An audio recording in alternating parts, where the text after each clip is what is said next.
인류 최초의 옷은 무화과 나뭇잎을 엮어서 만든 치마입니다.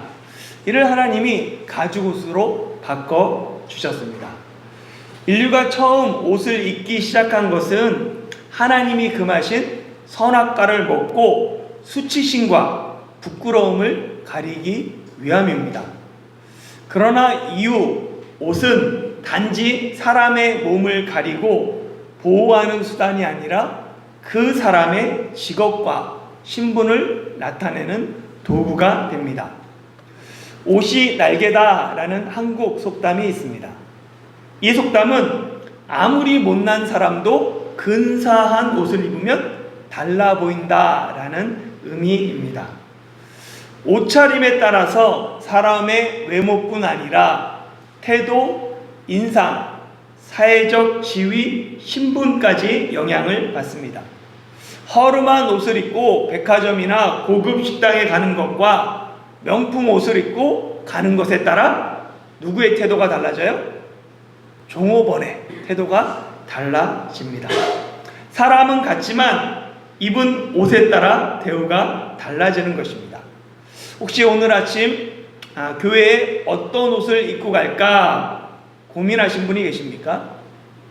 왜 고민하셨습니까? 우리가 매일 아침 무엇을 입을까 고민하는 것은 결국 옷이 나를 나타내기 때문입니다. 옷은 신분의 상징입니다. 군인은 군복을 입고 학생은 교복을 입습니다. 소방관은 소방복을 입고 의사는 신가운을 입죠. 유니폼은 내가 어디에 속했는지를 나타냅니다. 승복을 입은 사람을 사람들이 스님이라고 부르는 것처럼 제가 주일에 목회자 셔츠를 입는 것은 제가 목사임을 나타내기 위함입니다. 이처럼 옷은 나의 정체성과 신분을 나타냅니다. 마찬가지로 제사장도 제사장의 신분을 나타내는 옷을 입습니다. 제사장의 옷은 제사장의 사명과 역할을 상징적으로 보여줍니다. 오늘 본문 출애굽기 28장을 통해 제사장 옷에 담긴 제사장의 사명과 역할을 함께 살펴보겠습니다. 첫 번째, 제사장은 부르심 받은 직분입니다. 1절 말씀 같이 읽어볼까요? 시작! 너는 이스라엘 자손 중 내 형 아론과 그의 아들들 곧 아론과 아론의 아들들 나답과 아비후와 엘르아살과 이다말을 그와 함께 네게로 나오게 하여 나를 섬기는 제사장 직분을 행하게 하되. 아멘. 하나님의 부르심을 소명, 콜링이라고 합니다. 제사장은 소명 받은 사람입니다. 아론과 아론의 아들들 나답과 아비후와 엘르아살과 이다말을 하나님이 부르십니다. 왜 하나님이 많은 사람 중에 아론과 그의 아들들을 제사장으로 부르셨을까요? 일단 그들이 다른 사람들보다 뛰어나거나 거룩하기 때문은 아닙니다. 레위기 10장에서 아론의 4 아들 중에 나답과 아비후가 하나님이 명하지 않은 다른 불을 향로에 담아서 하나님께 분향했다가 죽임을 당합니다. 이때 나답과 아비후가 제사장 위임식을 막 마쳤을 때예요. 레위기 8장에 보면 아론과 그의 아들들의 제사장 위임식이 기록되어 있어요. 7일 동안 위임식을 합니다. 그리고 위임식을 마치고 레위기 9장이 제8일째 되는 날에 아론과 그의 아들들이 공식적으로 첫 번째 제사를 하나님께 드려요. 이 공식적인 제사를 드린 바로 다음이 레위기 10장인 거예요. 거기서 나답과 아비후가 다른 부로 하나님께 분향했다가 죽임을 당하죠. 그러니까 이 레위기 기록을 쭉 따라가 보면 나답과 아비후는 제사장으로 위임식을 마치고 첫 번째 공식 제사를 드린 직후에 하나님 말씀대로 순종하지 않고 자기 마음대로 하나님께 분향했다가 그 자리에서 여호와의 불이 나와서 즉사합니다. 나답과 아비후는 거룩하지도 않았어요. 그들은 제사장의 직분에 합당하지도 않았습니다. 즉 아론과 그의 아들들이 특별했기 때문에 하나님이 그들을 제사장으로 부른 것이 아닙니다. 또한 그들의 가문이 좋았던 것도 아닙니다. 아론과 그의 아들들은 레위 자손입니다. 그들의 조상 레위는 야곱, 이스라엘의 셋째 아들입니다. 창세기에서 레위는 시므온과 함께 잔인한 칼로 기록됩니다. 창세기 34장에서 디나가 세겜성의 추장에게 성폭행을 당합니다. 이에 야곱의 아들들이 세겜 사람들을 속여서 모든 남자로 할례를 받게 하죠. 세겜성의 남자들이 할례로 고통스러워하고 있을 때 시므온과 레위가 성을 급습해서 모든 남자를 죽이고 재물을 약탈하고 그들의 자녀와 아내들을 사로잡습니다. 야곱은 이 일로 크게 분노하고 죽기 전에 12아들에 대해서 축복하고 저주하는데 시므온과 레위를 저주합니다. 야곱은 시므온과 레위의 후손이 이스라엘 중에 흩어져 살 것이다 라고 저주하며 유언을 남깁니다. 레위 지파는 야곱, 즉 이스라엘에게 저주받은 지파입니다. 저주받은 레위 지파가 제사장을 감당한다, 제사장 직분을 감당한다는 것이 말이 되지 않습니다. 어떻게 잔인한 레위 지파가 거룩한 제사장이 될 수 있습니까? 상식적으로 레위인이 아닌 다른 지파 사람이 제사장이 되어야 합니다. 그런데 하나님은 이스라엘 자손 중 레위 지파의 아론과 그의 아들들을 제사장 직분을 행하도록 부르십니다. 즉 부르심은 전적인 하나님의 은혜입니다. 은혜란 받을 자격이 없는 자에게 베푸시는 하나님의 선물이죠. 민수기에 보면 하나님이 이스라엘 12지파 중에서 레위 지파를 선택하시고 그들을 나의 것 제사장으로 삼은 이유가 기록되어 있습니다. 민수기 3장 12절 13절 같이 읽어볼까요? 시작. 보라, 내가 이스라엘 자손 중에서 레위인을 택하여 이스라엘 자손 중에 태를 열어 태어난 모든 자를 대신하게 하였은즉 레위인은 내 것이라. 처음 태어난 자는 다 내 것임은 내가 애굽 땅에서 그 처음 태어난 자를 다 죽이던 날에 이스라엘의 처음 태어난 자는 사람이나 짐승을 다 거룩하게 구별하였음이니 그들은 내 것이 될 것임이라. 나는 여호와이니라. 아멘. 말씀을 보면 하나님이 레위인을 택하신 이유가 이스라엘 자손 중 태어난 모든 첫 번째 것을 대신하기 위함입니다. 하나님이 6월절에 이스라엘의 장자와 짐승의 첫 새끼를 구별하셨습니다. 그래서 그들은 죽음을 피했습니다. 이때 죽어야 했던 첫 생명을 하나님이 살리셨기에 하나님은 그 모든 것이 내 것이다 라고 말씀하십니다. 하나님은 모세에게 이스라엘 자손의 장자 대신에 그래서 레위인을 구별하여 하나님께 돌리라 라고 말씀하세요. 그리고 민수기에 보면 뭐라고 그러냐면 이스라엘 장자의 수와 레위인의 수를 계수하라 라고 명령하십니다. 모세가 여호와의 명령대로 이스라엘 자손의 장자와 레위인의 수를 계수해요. 그랬더니 장자의 수는 22,273명이고 레위인의 수는 22,000명입니다. 그러니까 이스라엘 12지파 중에 레위인의 수가 이스라엘 자손의 장자의 수와 가장 비슷했습니다. 그래서 하나님이 레위인을 구별하여 받으신 거예요. 레위 지파가 다른 지파보다 더 거룩하거나 또는 경건하거나 더 좋은 가문이기 때문에 하나님이 레위인을 제사장으로 택하신 것이 아닙니다. 단지 이스라엘 자손의 장자의 수와 레위인의 수가 가장 비슷했기 때문입니다. 하나님이 우리를 자녀로 삼으신 것도 우리가 다른 사람보다 자격이 있기 때문이 아닙니다. 오직 하나님의 은혜입니다. 부르심이 하나님의 은혜였다라는 사실을 누구보다도 깊이 체험한 사람이 바울입니다. 우리가 잘 알고 있는 것처럼 바울은 예수 믿는 사람을 앞장서서 박해하던 사람입니다. 그런 바울을 부활하신 주님이 부르십니다.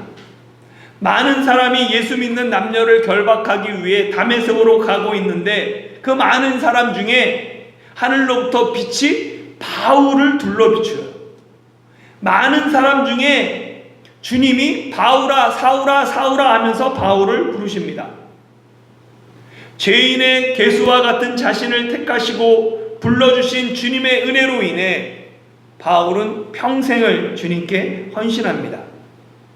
그리고 바울은 자신의 부르심을 다음과 같이 고백합니다. 고린도전서 15장 10절 같이 읽겠습니다. 시작. 그러나 내가 나된 것은 하나님의 은혜로 된 것이니 내게 주신 그의 은혜가 헛되지 아니하여 내가 모든 사도보다 더 많이 수고하였으나 내가 한 것이 아니요 오직 나와 함께 하신 하나님의 은혜로라. 아멘.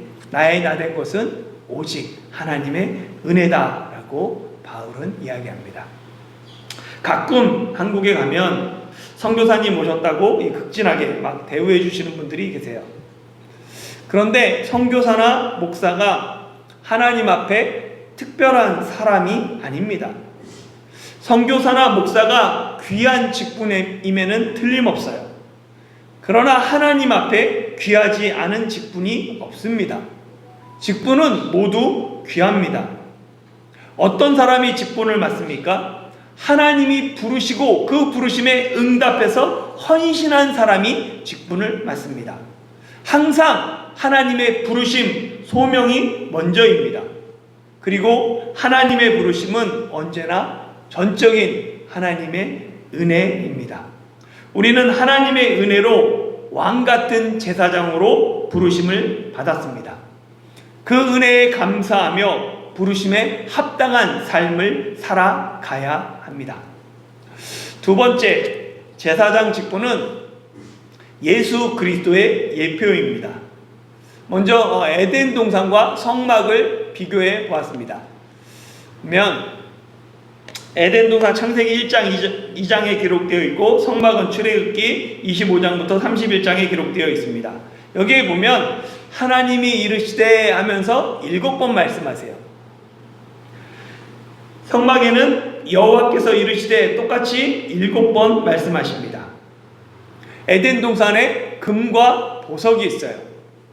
성막에도 금과 보석이 있습니다.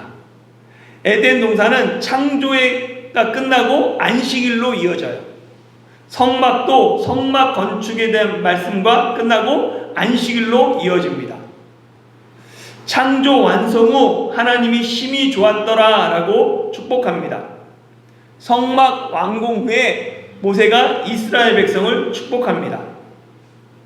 하나님의 형상을 따라 사람이 창조되고 보여주시는 모양대로 성막이 만들어집니다. 창조됩니다. 이 창조 이야기는 바로 이어서 3장의 타락 이야기로 이어지고 성막 이야기는 32장 타락 이야기로 똑같이 이어집니다.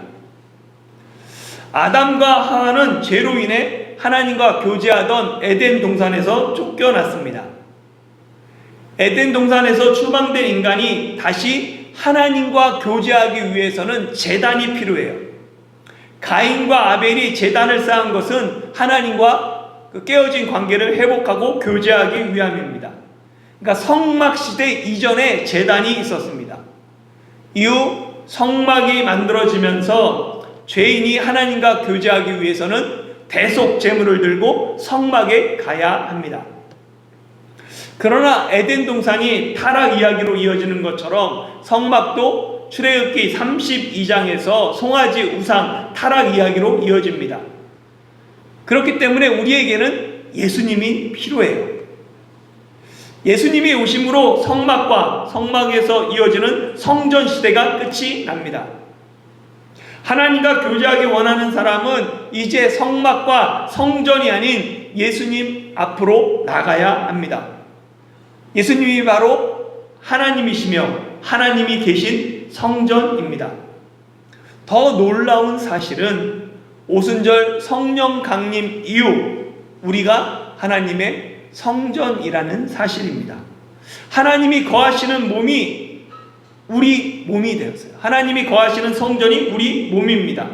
성전은 더 이상 건물의 개념이 아닙니다. 교회 역시 건물을 지칭하는 것이 아니죠. 교회는 헬라어로 에클레시아입니다. 에클레시아는 에크 밖으로라는 뜻과 클레오 부르다라는 뜻의 합성어입니다. 그러니까 에클레시아는 밖으로 불러낸 사람들을 뜻해요. 세상에서 하나님이 부르신 그 사람들의 모임, 그것이 교회입니다. 그러니까 교회는 부르심의 공동체입니다. 이 성막은 예수님의 예표였죠. 우리가 계속해서 지금까지 살펴본 것처럼 그렇게 예수님의 오심으로 성막, 성전은 쓰임을 다하고 사라져 버립니다. 그런데 다시 예루살렘 성전을 짓겠다라는 생각 자체가 예수님의 구원 사역을 시석하는 다른 복음입니다. 유대인들의 소원은 예루살렘의 제3성전을 건축하는 거예요. 왜냐하면 그들은 예수님을 그리스도로, 이미 예수님이 그리스도가 오셨다라는 사실을 믿지 않기 때문입니다. 그러나 예수님을 그리스도로 믿는 우리의 소원은 제3성전 건축이 아니라 하나님이 지으신 새하늘과 새 땅의 영원한 장막입니다. 다시는 사망이나 애통이나 곡하는 것이나 아픈 것이 없는 하나님 나라에서 영원히 하나님과 함께하는 것이 그리스도인의 유일한 소망인 것입니다. 성막이 예수 그리스도의 예표인 것처럼 대제사장도 예수님의 예표입니다. 백성이 제물을 들고 성막으로 나아갈 때 반드시 있어야 하는 사람이 제사장입니다. 제사장은 하나님과 인간 사이를 연결하는 중보자입니다. 제사장은 백성 편에서 백성의 죄를 가지고 하나님 앞에 서서 용서를 구하며 백성의 필요를 하나님께 올려드립니다. 또한 제사장은 하나님 편에서 하나님의 용서와 복을 백성에게 선포합니다. 제사장은 하나님과 인간 사이의 중재자 역할을 합니다. 신약의 시브리서는 이런 구약의 대제사장과 예수 그리스도를 비교합니다. 보면 구약의 대제사장은 레위 지파였고 아론의 후손입니다. 예수님은 유다 지파시고 멜기세덱의 반차를 따라서 오십니다. 구약의 대제사장은 첫 성막, 그러니까 장막, 나중에 성전이 되죠. 여기서 사역하지만 예수 그리스도는 온전한 장막, 하늘, 성소를 담당하십니다. 대제사장은 매년 속죄일마다 제물의 피를 가지고 성소에 들어가야 합니다. 그러나 예수님은 자기의 피로 단번에 성소에 들어가셨습니다. 대제사장은 효력이 일시적이에요. 그 제사는. 그래서 같은 제사를 반복해서 드려야 합니다. 그러나 예수 그리스도의 그 효력은 한 번의 제사로 영원히 온전하게 하셨습니다. 대제사장은 한계가 명확한 일시적인 제한된 중보자입니다. 그러나 예수 그리스도는 항상 살아계셔서 하나님의 보좌 우편에 앉으셔서 지금도 간구하시는 영원하신 중보자이십니다. 앞에서 말씀드렸듯이 제사장은 특별한 사람이 되는 것이 아닙니다. 또한 제사장은 내가 되고 싶다고 해서 되는 것도 아니에요. 제사장은 스스로 취할 수 있는 직분이 아니라 하나님이 특별히 택하시고 부르셔야만 하는 직분입니다. 히브리서 5장 1절 4절 같이 한번 읽어볼까요? 시작. 대제사장마다 사람 가운데서 택한 자이므로 하나님께 속한 일에 사람을 위하여 예물과 속죄하는 제사를 드리게 하나니 이 존귀는 아무도 스스로 취하지 못하고 오직 아론과 같이 하나님의 부르심을 받은 자라야 할 것이니라. 아멘. 그러니까 이 대제사장은 하나님이 사랑 가운데서 택하시고 불러서 세우신 것입니다. 마찬가지로 예수님이 대제사장 되신 것도 스스로 되신 것이 아닙니다. 똑같이 히브리서 5장 5절 6절 같이 읽어볼까요? 시작. 또한 이와 같이 그리스도께서 대제사장 되심도 스스로 영광을 취하심이 아니요 오직 말씀하신 이가 그에게 이르시되 너는 내 아들이니 내가 오늘 너를 낳았다 하셨고 또한 이와 같이 다른 데서 말씀하시되 내가 영원히 멜기세덱의 반차를 따르는 제사장이라 하셨으니. 아멘.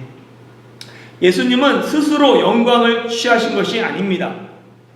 시편 110편 4절에서 내가 영원히 멜기세덱의 반차를 따르는 제사장이라 하신 그 예언의 성취로 예수님이 대제사장이 되신 것이에요.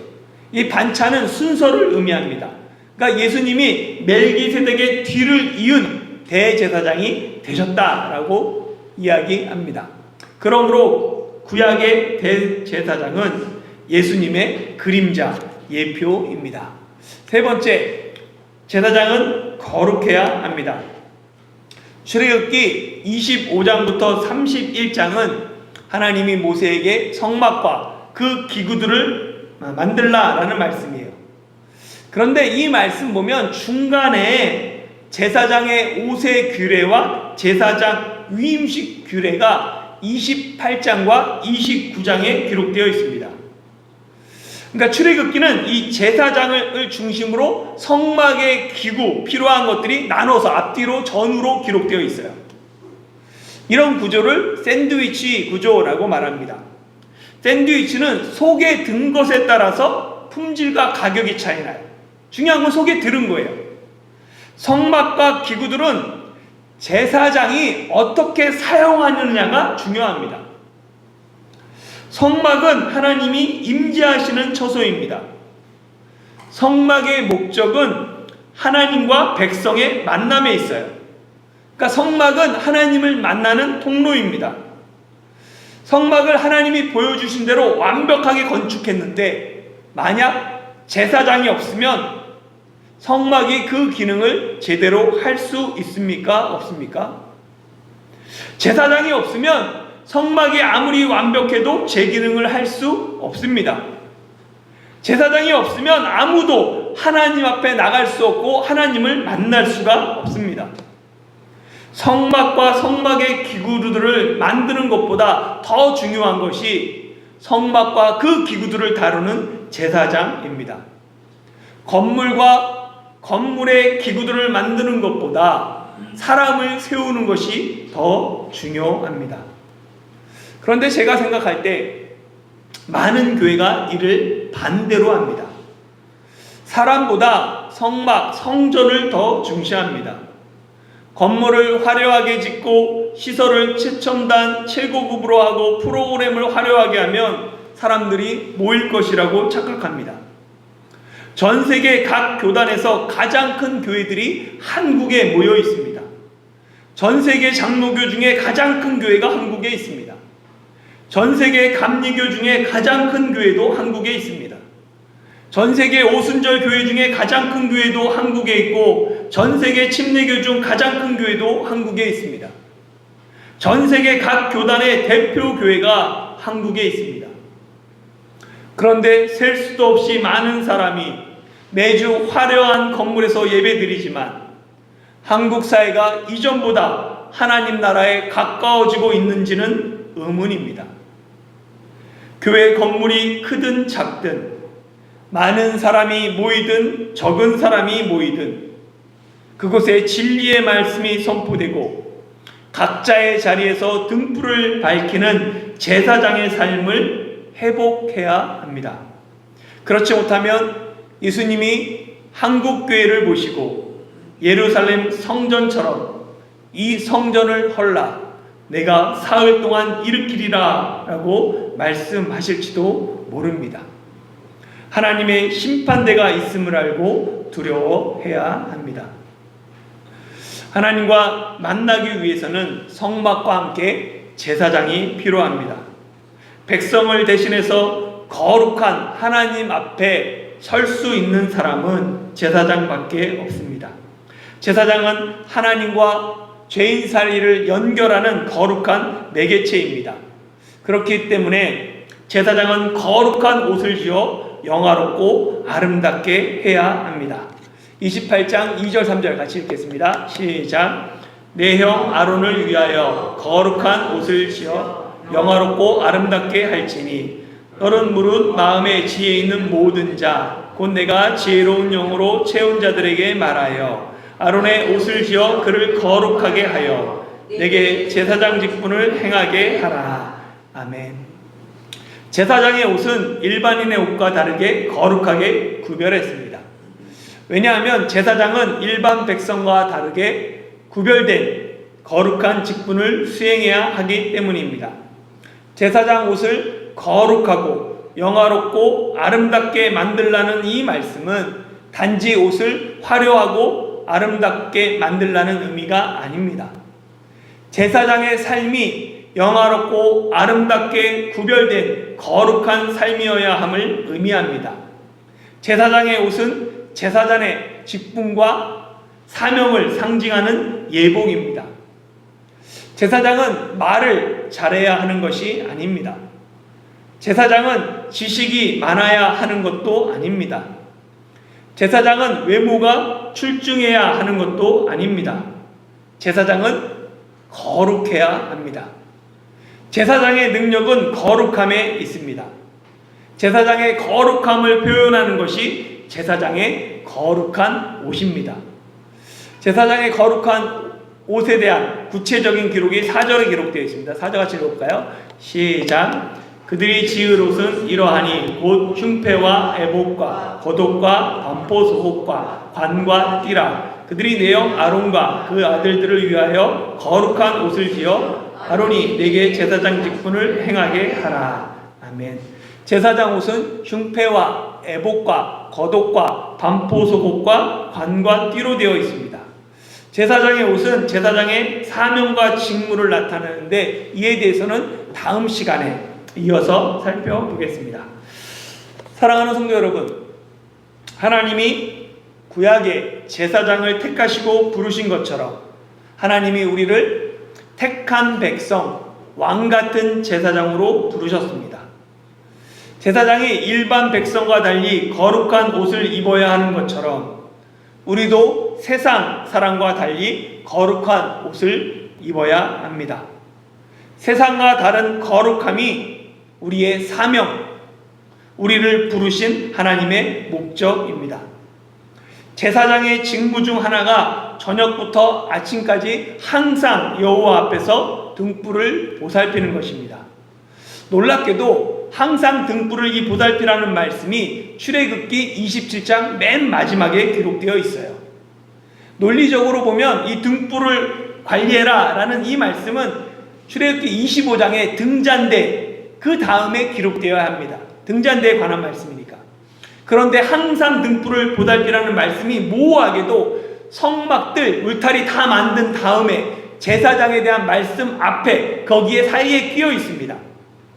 이는 제사장의 사명이 세상의 빛이 되어야 함을 의미합니다.